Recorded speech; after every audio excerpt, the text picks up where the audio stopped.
പ്രിയപ്പെട്ട വിദ്യാർത്ഥികളെ നല്ല നമസ്കാരം. നമ്മൾ ഇന്ന് ചർച്ച ചെയ്യുന്ന ഒരു പ്രധാനപ്പെട്ട ഭാഗമാണ് ഇക്വിലിബ്രിയം ഇൻ ഫാക്ടർ മാർക്കറ്റ്സ്. നമ്മുടെ മാർക്കറ്റുകൾ നമ്മൾ കോമ്പറ്റിറ്റീവ് ഫാക്ടർ മാർക്കറ്റ് ആണ് ഡിസ്കസ് ചെയ്യുന്നത്. ഓൾറെഡി നമ്മൾ കോമ്പറ്റിറ്റീവ് ഫാക്ടർ മാർക്കറ്റിന്റെ ഫീച്ചേഴ്സും എന്താ ഫാക്ടർ മാർക്കറ്റ് എന്നുള്ളതും ഒക്കെ മുന്നത്തെ വീഡിയോയിൽ നമ്മൾ കണ്ടിട്ടുള്ള കാര്യങ്ങളാണ്. ഇനി ഇക്വിലിബ്രിയം കണ്ടുപിടിക്കുക എന്നതാണ് നമ്മുടെ ഫാക്ടർ മാർക്കറ്റിലെ ഇക്വിലിബ്രിയം ഐഡന്റിഫൈ ചെയ്യുക എന്നതാണ് നമ്മുടെ ഇന്നത്തെ ദൗത്യം. നമുക്കറിയാം ഇക്വിലിബ്രിയം എന്ന് പറയുന്നത് ഒരു ഇക്വാളിറ്റി അല്ലെങ്കിൽ it is A place of rest അല്ലേ. രണ്ട് ഓപ്പോസിറ്റ് ഫോഴ്സസ് ആയ ഡിമാൻഡും മാർക്കറ്റിനെ ഡിറ്റർമൈൻ ചെയ്യുന്ന മാർക്കറ്റ് ഫോഴ്സസ് ആയ ഡിമാൻഡും സപ്ലൈയും മീറ്റ് ചെയ്യുന്ന പോയിന്റിലാണ് പൊതുവെ ഇക്വിലിബ്രിയം ഉണ്ടാകുന്നത്. നമുക്ക് നമ്മുടെ ദൗത്യം ഫാക്ടർ മാർക്കറ്റിൽ എങ്ങനെയാണ് ഇക്വിലിബ്രിയം ഐഡന്റിഫൈ ചെയ്യാൻ പറ്റുക എന്നതാണ് നമ്മൾ ഇന്ന് ശ്രമിക്കുന്നത്. ഫാക്ടർ മാർക്കറ്റ് എന്ന് പറയുന്നത് നമ്മൾ ഓൾറെഡി കണ്ടതാണ്. ഫാക്ടേഴ്സ് ഓഫ് പ്രൊഡക്ഷൻ എവിടെ നിന്നാണോ കിട്ടുന്നത് അത് വാങ്ങുന്നത് അതിനെയാണ് ഫാക്ടർ മാർക്കറ്റ് എന്ന് പറയുന്നത്. അവിടുത്തെ ഇക്വിലിബ്രിയം കണ്ടീഷൻ ഐഡന്റിഫൈ ചെയ്യാനായിട്ടുള്ള ശ്രമമാണ് നടക്കുന്നത്. അപ്പൊ നമ്മൾ നേരത്തെ പറഞ്ഞിട്ടുള്ളത് പോലെ ഫാക്ടർ പ്രൈസസ് അല്ലെങ്കിൽ എങ്ങനെയാണ് ഇക്വിലിബ്രിയം പ്രൈസ് തീരുമാനിക്കുന്നതെന്ന് ചോദിച്ചാൽ it is determined by the forces of demand and supply. അപ്പം ഡിമാൻഡും സപ്ലൈയും തന്നെയാണ് ഇക്വിലിബ്രിയം ഇവിടെയും തീരുമാനിക്കുന്നത് എന്നതാണ് ഒന്നാമത്തെ പ്രധാനപ്പെട്ട ആശയം. ഇനിയും നമ്മളിപ്പോൾ ഐഡന്റിഫൈ ചെയ്യാൻ പോകുന്ന ഒരു അപ്രോച്ച് എന്ന് പറയുന്നത് പ്രധാനമായിട്ടും ഒരു സ്ഥാപനത്തിന്റെ അല്ലെങ്കിൽ ഒരു ഫേമിന്റെ ഒരു കാര്യമാണ് നമ്മൾ ഡിസ്കസ് ചെയ്യാനായിട്ട് പറ്റുന്നത്. നമ്മുടെ സിംഗിൾ വേരിയബിൾ ഫാക്ടർ എന്ന് പറയുന്നത് നമുക്ക് ഏക വേരിയബിൾ ഫാക്ടർ എന്ന് പറയുന്നത് ലേബർ ആണ്. തൽക്കാലം ബാക്കി ഫാക്ടേഴ്സ് ഒക്കെ കോൺസ്റ്റന്റ് ആയിട്ട് കീപ്പ് ചെയ്യാണ്. നമുക്കൊരു കാര്യം മനസ്സിലാക്കാനായിട്ടുള്ള എളുപ്പത്തിന് വേണ്ടി കോൺസ്റ്റന്റ് ആയിട്ട് കീപ്പ് ചെയ്യാണ്. സിംഗിൾ വേരിയബിൾ ഫാക്ടർ മാത്രമുള്ള സമയത്ത് ഏതാണ് സിംഗിൾ വേരിയബിൾ ഫാക്ടർ? നമ്മുടെ ലേബർ ആണ്. ആ വേരിയബിൾ ഫാക്ടർ മാത്രമുള്ളപ്പോൾ എങ്ങനെയാണ് ഫാക്ടർ പ്രൈസിങ് അല്ലെങ്കിൽ ഇക്വിലിബ്രിയം ഡിറ്റർമൈൻ ചെയ്യുന്നത് ചില അസംഷൻസിന്റെ സഹായത്തോടു കൂടി നമ്മൾ ഐഡന്റിഫൈ ചെയ്യുകയാണ്. ഇനി അസംഷൻസ് നമുക്കറിയാം, ചില തിയറികളൊക്കെ പ്രൂവ് ചെയ്യാൻ വേണ്ടി ഓൾറെഡി ഉള്ള ചില അനുമാനങ്ങളെയാണ്, എസ്റ്റാബ്ലിഷ്ഡ് ആയിട്ടുള്ള അനുമാനങ്ങളെയാണ് അസംഷൻസ് എന്ന വാക്കുകൊണ്ടൊക്കെ അർത്ഥമാക്കുന്നത്. ഓക്കെ, അപ്പൊ നമുക്ക് ഈ തിയറിയിലും അല്ലെങ്കിൽ ഈ പ്രൈസിങ് ഐഡന്റിഫൈ ചെയ്യാൻ അല്ലെങ്കിൽ ഇക്വിലിബ്രിയം ഐഡന്റിഫൈ ചെയ്യാനും ചില അസംഷൻസ് ഉണ്ട്. നമുക്ക് അസംഷൻസിലേക്ക് കിടക്കാം.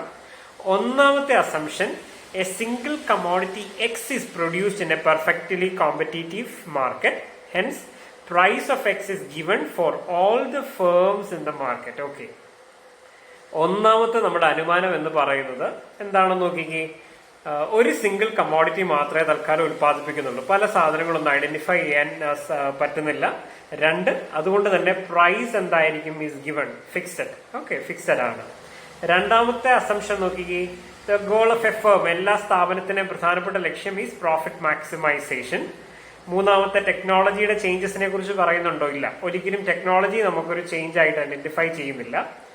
നാലാമത്തെ അസംഷൻ ഒരു ഇമ്പോർട്ടന്റ് ആണ്. ദ സിംഗിൾ വേരിയബിൾ ഫാക്ടർ എന്ന് പറയുന്ന ഏതാണ്? ലേബർ ആണ്. ഞാനൊരു ചെറിയൊരു ഗ്രാഫും കൂടെ അവിടെ കൊടുത്തിട്ടുണ്ട്. സപ്ലൈ ഓഫ് ലേബറിനെ കാണിക്കാൻ വേണ്ടിയിട്ടാണ്. Supply of labour curve identify ചെയ്യാൻ വേണ്ടിയിട്ടാണ്. ഞാൻ നേരത്തെ പറഞ്ഞു പ്രൈസ് ഫിക്സഡ് ആണ് അല്ലേ, എന്ന് വെച്ചാൽ വേജ് റേറ്റ് തൽക്കാലം നമ്മൾ ഫിക്സഡ് ആണെന്ന് അനുമാനിക്കുകയാണ്. നമ്മുടെ ഒരു അസംഷൻ ആണ് എന്താണ്? പ്രൈസ് ഈസ് കോൺസ്റ്റന്റ് അല്ലെങ്കിൽ wage rate is fixed. Okay, wage rate fixed ആകുമ്പോൾ ഉള്ള വേജ് റേറ്റ് ഏതാണ്? Fixed wage rate W bar. ഡബ്ല്യൂയുടെ മേളിൽ വര ഇങ്ങനെ ഇടുമ്പോൾ ഇത് ഡബ്ല്യു ബാർ ആണ്. ഓക്കെ, അപ്പം വേജ് റേറ്റ് ഫിക്സഡ് ആകുമ്പോൾ എന്ത് സംഭവിക്കുന്നു? ആ വേജ് റേറ്റിൽ എത്ര വേണമെങ്കിലും സപ്ലൈ നടക്കും അല്ലേ. ഇത്ര വേണമെങ്കിലും കൊണ്ടുവരാം. നിങ്ങൾക്ക് 10 പേരെ വേണോ, 15 പേരെ വേണോ? അപ്പൊ നമ്മുടെ സപ്ലൈ കർവിന്റെ ഷേപ്പ് എങ്ങനെയാന്ന് നോക്കിക്കേ. ഈ ലൈൻസ് എല്ലാം കൂടെ ജോയിൻ ചെയ്യുമ്പോൾ സപ്ലൈ കർവ് എന്ന് പറയുന്നത് is A horizontal straight line. ഇതാണ് SL എന്ന് പറയുന്നതാണ് നിങ്ങളുടെ സപ്ലൈ കർവ്. എന്തുകൊണ്ട് സപ്ലൈ കർവ് സ്ട്രെയിറ്റ് ലൈൻ ആയി അല്ലെങ്കിൽ ഹൊറീസോണ്ടൽ സ്ട്രെയിറ്റ് ലൈൻ ആയി എന്ന് ചോദിച്ചാൽ at the fixed wage level W bar, wage level W bar ആയി ഫിക്സ്ഡ് ആയിട്ട് വെക്കുമ്പോൾ വേറൊരു ഗത്യന്തരവും ഇല്ല. ഒരേ റേറ്റ് ആകുമ്പോൾ ആ റേറ്റിൽ എത്ര വേണമെങ്കിലും കൂട്ടാം, എത്ര വേണമെങ്കിലും കുറയ്ക്കാനായിട്ട് പറ്റും. ഓക്കെ, അപ്പൊ ഇതാണ് SL അല്ലെങ്കിൽ സപ്ലൈ ഓഫ് ലേബർ എന്ന് പറയുന്നത് ഫിക്സഡ് ആണ് എന്ന് നമ്മൾ തീരുമാനിക്കാനായിട്ടുള്ള കാരണം. അപ്പൊ ഇതാണ് നമ്മുടെ പ്രധാനപ്പെട്ട അസംഷൻസ്. അപ്പൊ 4 പ്രധാനപ്പെട്ട അസംഷൻസ് ഒരു ഗ്രാഫും കൂടെ ഞാൻ ഐഡന്റിഫൈ ചെയ്തു ഇക്വിലിബ്രിയത്തിന്റെ പഠനത്തിന്റെ ഭാഗമായിട്ട് പറഞ്ഞു തന്നിട്ടുണ്ട്. ഓക്കെ, നമ്മൾ രണ്ടാമത്തെ ഒരു കോൺസെപ്റ്റ് സപ്ലൈ കർവ് കിട്ടി നമുക്ക് ഇവിടെ അല്ലേ, സപ്ലൈ കിട്ടി, ഡിമാൻഡ് സപ്ലൈ ആണ്. സപ്ലൈ എന്ന് പറയുന്നത് നമുക്ക് നമ്മുടെ തൽക്കാലം സപ്ലൈ എന്ന് പറയുന്നത് it is a horizontal straight and because W bar remains constant at wage rate being constant wage rate ആകുമ്പോൾ എത്ര വേണമെങ്കിലും കൂട്ടുകയും, നിങ്ങൾക്ക് 10 പേരെ വേണം 10, പക്ഷെ വേജ് റേറ്റിൽ മാറ്റമില്ല. 20 പേരെ വേണം 20 പേരെ എടുത്തു, പക്ഷെ വേജ് റേറ്റിൽ മാറ്റമില്ല. അപ്പോൾ ഈ ഒരു കോൺസ്റ്റന്റ്, ഈ ഒരു അസംഷൻ ഉള്ളത് കൊണ്ടാണ് നമുക്ക് സപ്ലൈ ഓഫ് ലേബർ കർവ് ഇവിടെ it becomes a parallel to X axis, അല്ലെങ്കിൽ it is a horizontal straight line. ഇനി ഞാൻ രണ്ട് കോൺസെപ്റ്റും കൂടെ നമ്മുടെ ഡിമാൻഡ് ഐഡന്റിഫൈ ചെയ്യാൻ വേണ്ടിയിട്ട്, നമ്മുടെ ഡിമാൻഡും വേണം അല്ലേ, എക്വിലിബ്രിയത്തിനകത്ത് രണ്ട് കാര്യങ്ങളാണ് വേണ്ടത്, ഒന്ന് ഡിമാൻഡ്, രണ്ട് സപ്ലൈ. ഇനി ഡിമാൻഡ് ഐഡന്റിഫൈ ചെയ്യാൻ വേണ്ടി ഞാൻ രണ്ട് കോൺസെപ്റ്റ്സ് നിങ്ങളുടെ മുമ്പിലേക്ക് അവതരിപ്പിക്കുകയാണ്. ഒന്ന് മാർജിനൽ പ്രൊഡക്ടിവിറ്റി, MPP അല്ലെങ്കിൽ മാർജിനൽ പ്രോഡക്റ്റ് എന്നൊക്കെ പണ്ട് പറഞ്ഞത്. പിന്നെ രണ്ടാമത്തെ VMP, value of marginal product, value of marginal product. Okay, ഈ രണ്ട് വാക്കുകളാണ്. ഒന്ന് marginal product MPPL of labour എന്നുള്ള ഐഡന്റിഫൈ ചെയ്യാൻ, രണ്ട് value of marginal product. Okay, ഇനി നമുക്കറിയാം മാർജിനൽ പ്രോഡക്റ്റ് കർവ് ഷേപ്പ് എന്താണ്. കഴിഞ്ഞ വർഷം നമ്മൾ കഴിഞ്ഞ സെമസ്റ്ററിലൊക്കെ അല്ലെങ്കിൽ മുന്നത്തെ ക്ലാസ്സുകളിലൊക്കെ നമ്മൾക്ക് വീഡിയോ ഉണ്ട്.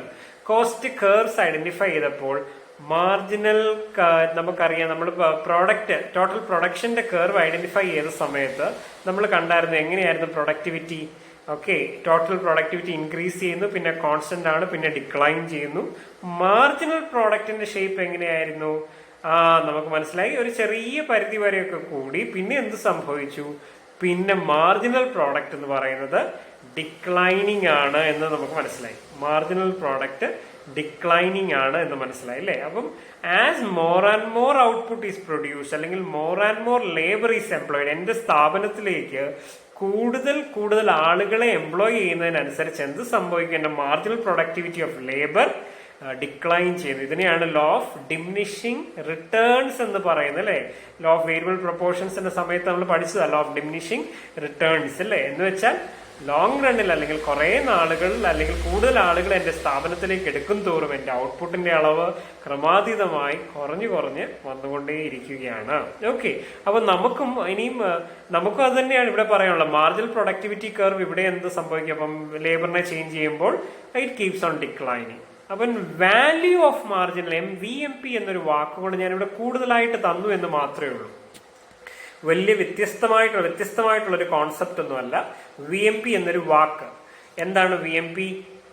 VMP എന്ന് പറഞ്ഞാൽ വാല്യൂ ഓഫ് മാർജിനൽ പ്രോഡക്റ്റ്. നിങ്ങൾ ഈ മാർജിനൽ പ്രോഡക്റ്റിനെ പ്രൈസ് വെച്ച് മൾട്ടിപ്ലൈ ചെയ്യുമ്പോൾ, if you multiply MPPL at each level of employment by the given price of the output, നിങ്ങളുടെ ഉൽപാദനവുമായി ചേർന്ന് മൾട്ടിപ്ലൈ ചെയ്യുമ്പോൾ, അതിന്റെ വിലയുമായി ബന്ധിപ്പിച്ച് മൾട്ടിപ്ലൈ ചെയ്യുമ്പോൾ VMP കിട്ടും. വാല്യൂ ചെയ്യാണ് നിങ്ങളുടെ പ്രോഡക്റ്റ്. ഇത്ര ഔട്ട്പുട്ട് നിങ്ങൾ ഒരാളെ എംപ്ലോയ് ചെയ്യുമ്പോൾ 10 യൂണിറ്റ് ഉൽപ്പാദിപ്പിച്ചു, രണ്ടാളെ എംപ്ലോയ് ചെയ്തപ്പോൾ 19 യൂണിറ്റ് ഉൽപ്പാദിപ്പിച്ചു. അപ്പോൾ യൂണിറ്റിന്റെ അടിസ്ഥാനത്തിൽ പറയാൻ നമ്മൾ എന്ത് ചെയ്തു?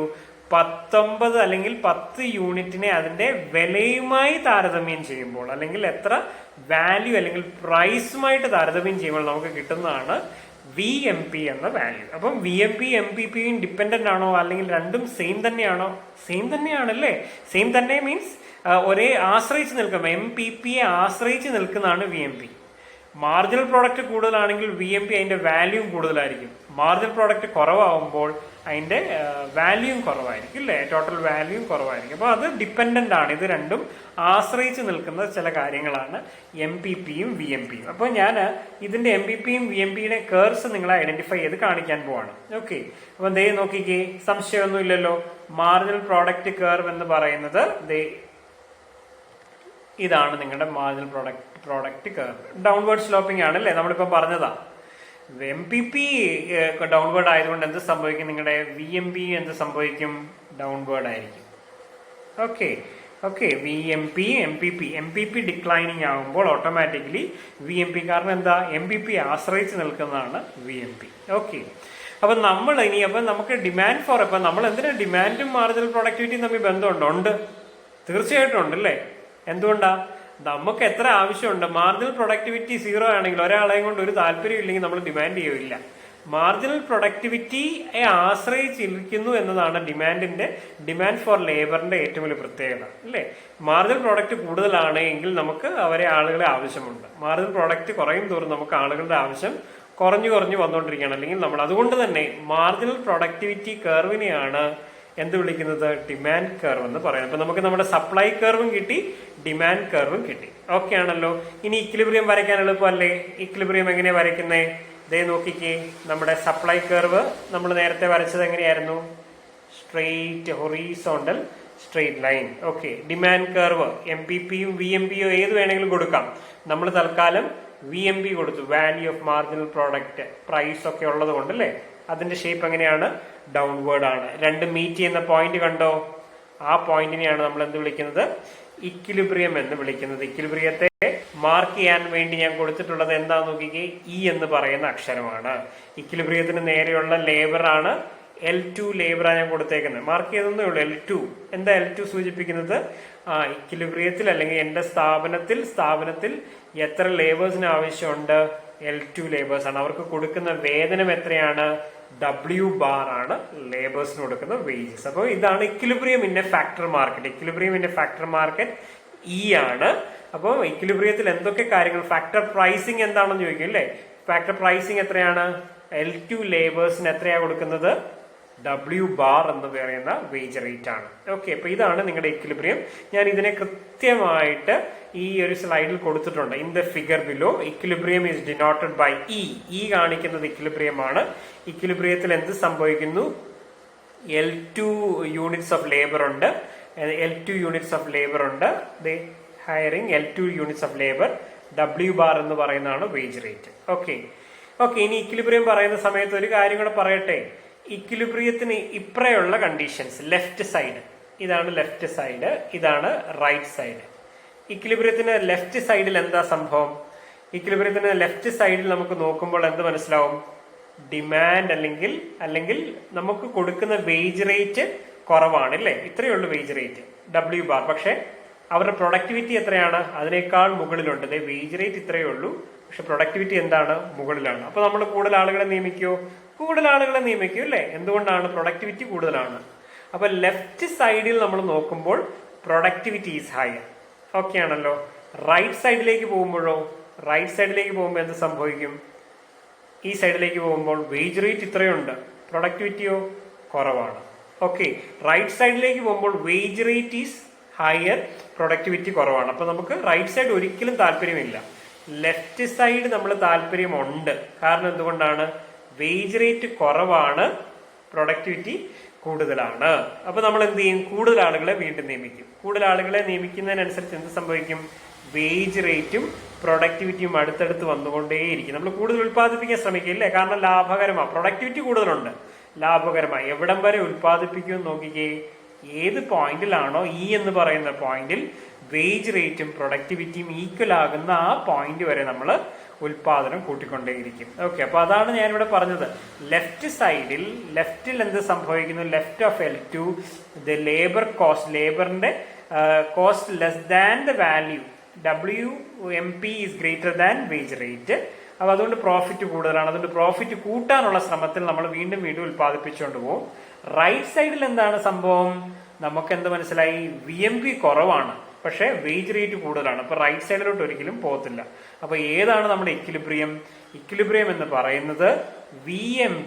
നമ്മുടെ VMPയും എന്തും കൂടെ ഈക്വൽ ആകണം? വേജ് റേറ്റ് W ബാറും കൂടെ തുല്യമാകുന്ന അവസ്ഥയിലാണ് നമ്മുടെ ഇക്വിലിബ്രിയം. അപ്പൊ നമ്മുടെ ഒന്നാമത്തെ ഒരു ഇക്വിലിബ്രിയം ആണ് നമ്മൾ ഐഡന്റിഫൈ ചെയ്ത ഒരു കോൺസെപ്റ്റ് ആണ്, ഒരു അപ്രോച്ച് ആണ്. നമുക്ക് ഇതിന്റെ ഒരു സെക്കൻഡ് പാർട്ടും കൂടെ ഉണ്ട്. അപ്പൊ അത് അടുത്ത വീഡിയോയിൽ നമുക്ക് കാണാം. അപ്പം ഇക്വിലിബ്രിയം അല്ലെങ്കിൽ factor pricing in A competitive market എന്ന് പറയുമ്പോൾ നമുക്ക് ഇതൊരു രീതിയിലുള്ള ഒരു അപ്രോച്ച് ആണ്. Thank you.